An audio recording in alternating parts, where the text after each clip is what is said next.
राधे राधे मित्रों, आप सभी का अमृत गगन चैनल पर स्वागत है। मित्रों, आज मैं लेकर आई हूँ शनिदेव भगवान की कथा। मित्रों, शनिदेव भगवान की कथा को पूर्ण निष्ठा और विश्वास के साथ सुनने से हर मनोकामना पूरी होती है।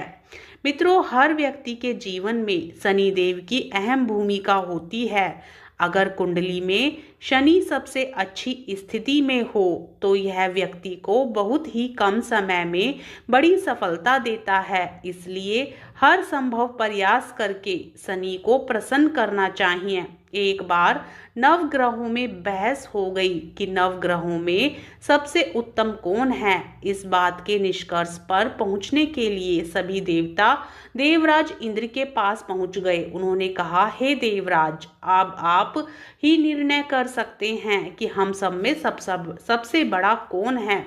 देवताओं द्वारा पूछे गए सवाल से देवराज इंद्र उलझन में पड़ गए। इंद्र देव ने कहा कि मैं इस प्रश्न का उत्तर नहीं दे सकता, मैं असमर्थ हूँ। इस सवाल का जवाब पाने के लिए वो सभी पृथ्वी लोक में उज्जैनी नगरी के राजा विक्रमादित्य के पास गए।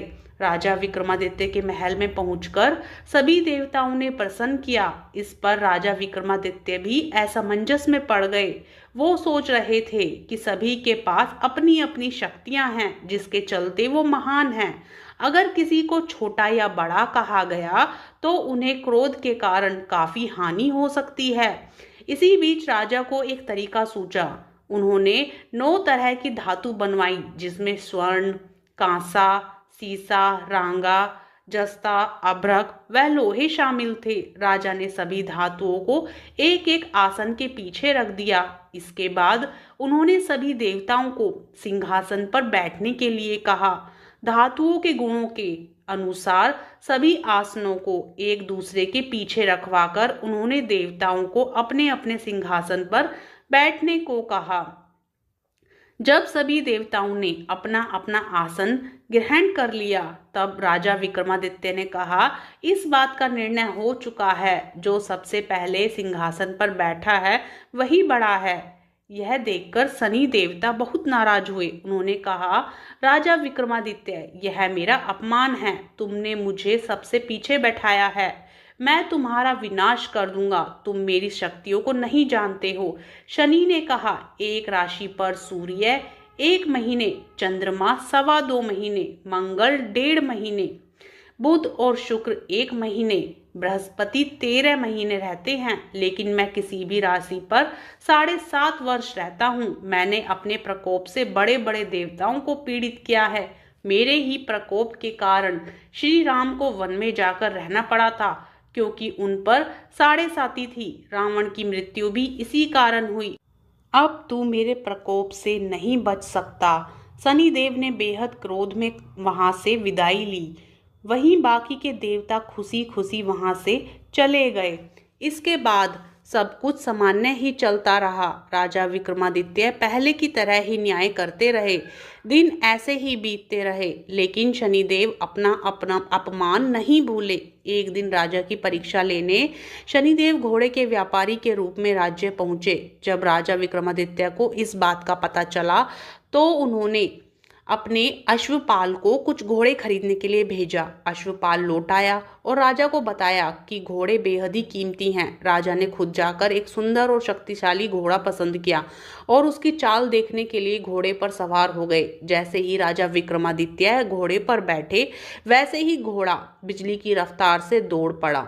घोड़ा राजा को एक जंगल में ले गया और वहां जाकर राजा को नीचे गिरा दिया और फिर वहीं कहीं गायब हो गया। राज्य का रास्ता ढूंढने के लिए राजा जंगल में भटकने लगा, लेकिन उसे कोई रास्ता नहीं मिला। कुछ समय बाद उसे एक चरवाहा मिला। भूख प्यास से परेशान उस राजा ने चरवाहे से पानी मांगा। चरवाहे ने उसे पानी दिया और राजा ने उसे अपनी एक अंगूठी दे दी। रास्ता पूछकर राजा जंगल से निकल गया और पास में ही मौजूद एक नगर में पहुंच गया। एक सेठ की दुकान पर राजा ने आराम के लिए वहां रुका। वहां सेठ से बातचीत करते हुए उसने बताया कि वह उज्जैनी नगरी से आया है। राजा कुछ देर तक उस दुकान पर बैठा रहा। जितनी देर वो वहां बैठा, सेठ जी की काफी बिक्री हो गई। सेठ ने राजा को बहुत भाग्यवान समझा। सेठ ने राजा को अपने घर खाने पर आमंत्रित किया। सेठ के घर में एक खूंटी पर सोने का हार लटका था। उसी कमरे में वो राजा को छोड़कर बाहर चला गया। कुछ समय बाद खूंटी उस सोने के हार को निगल गई। सेठ ने विक्रमादित्य से वापस आकर पूछा कि उसका हार कहाँ है। तब राजा ने उसे हार गायब होने की बात बताई। सेठ ने क्रोधित होकर विक्रमादित्य के हाथ पैर कटवाने के आदेश दे दिए। राजा विक्रमादित्य के हाथ पांव काटकर उसे नगर की सड़क पर छोड़ दिया गया। फिर कुछ समय बाद विक्रमादित्य को एक तेली अपने साथ ले गया। तेली ने उसे अपने कोलू पर बैठा दिया। वह पूरा दिन बैलों को आवाज देकर हाँकता था। विक्रमादित्य का जीवन इसी तरह यापन होता रहा। उस पर शनि की 7.5 थी, जिसके खत्म होने पर वर्षा ऋतु शुरू हुई। एक दिन राजा मेघ मल्हार गा रहा था। उसी समय उस नगर के राजा की बेटी राजकुमारी मोहिनी ने उसकी आवाज सुनी। उसे आवाज बेहद पसंद आई। मोहिनी ने अपनी दासी को भेजकर गाने वाले को बुलाने को कहा। तब दासी लौटी तो उसने अपने राजा के बारे में मोहिनी को सब बताया। लेकिन राजकुमारी उसके मेघ मल्हार पर मोहित हो चुकी थी। अपंग होने के बाद भी वह राजा से विवाह करने के लिए मान गई। जब मोहिनी के माता पिता को इस बात का पता चला तो वे हैरान रह गए। रानी ने अपनी बेटी को समझाते हुए कहा कि तेरे भाग्य में किसी राजा की रानी का सुख है। तू इस अपंग से क्यों विवाह करना चाहती है? लेकिन समझाने के बावजूद भी राजकुमारी अड़ी रही। जिद को पूरा कराने के लिए राजकुमारी ने भोजन छोड़ दिया। अपनी बेटी की खुशी के लिए राजा रानी अपंग विक्रमादित्य से मोहिनी का विवाह कराने के लिए तैयार हो गए। दोनों का विवाह हुआ और वो तेली के घर में रहने लगे। उसी दिन विक्रमादित्य के सपने में शनिदेव भगवान आए। उन्होंने कहा कि देखा तूने मेरा प्रकोप। राजा ने शनिदेव से उसे क्षमा करने को कहा। उन्होंने कहा कि जितना दुख आपने मुझे दिया है उतना किसी और को मत देना। इस पर शनिदेव ने कहा, राजा मैं तुम्हारी प्रार्थना स्वीकार करता हूँ। जो कोई व्यक्ति मुझे पूजेगा, व्रत करेगा और मेरी कथा सुनेगा, उस पर मेरी कृपा दृष्टि सदैव बनी रहेगी। सुबह जब राजा विक्रमादित्य की नींद खुली तो उसने देखा कि उसके हाथ पांव वापस आ गए। उन्होंने मन ही मन में शनिदेव को नमन किया। राजकुमारी भी विक्रमादित्य के हाथ पैर देखकर हैरान रह गई। तब राजा ने शनिदेव के प्रकोप की कथा सुनाई। जब सेठ को यह बात पता चली तो वे तेली के घर पहुंचा। उसने राजा विक्रमादित्य से उनके पैरों में गिरकर माफी मांगी। राजा ने सेठ को माफ कर दिया। सेठ ने राजा से उसके घर जाकर भोजन करने के लिए कहा। भोजन करते हुए अचानक से ही खूंटी ने हार उगल दिया। सेठ जी ने अपनी बेटी का विवाह भी राजा के साथ कर दिया।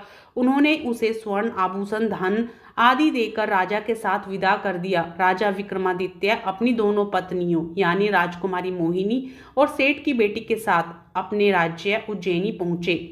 सभी ने उनका स्वागत किया। इसके बाद राजा विक्रमादित्य ने पूरे राज्य में घोषणा करते हुए कहा कि आज से शनिदेव सब देवों में सर्वश्रेष्ठ माने जाएंगे। साथ ही शनिदेव का व्रत करें और व्रत कथा जरूर सुने। यह देखकर शनिदेव बहुत खुश हुए।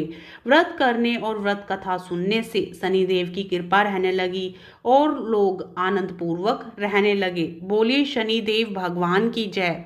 मित्रों, यदि कथा पसंद आए तो वीडियो को लाइक करें और चैनल को सब्सक्राइब करें।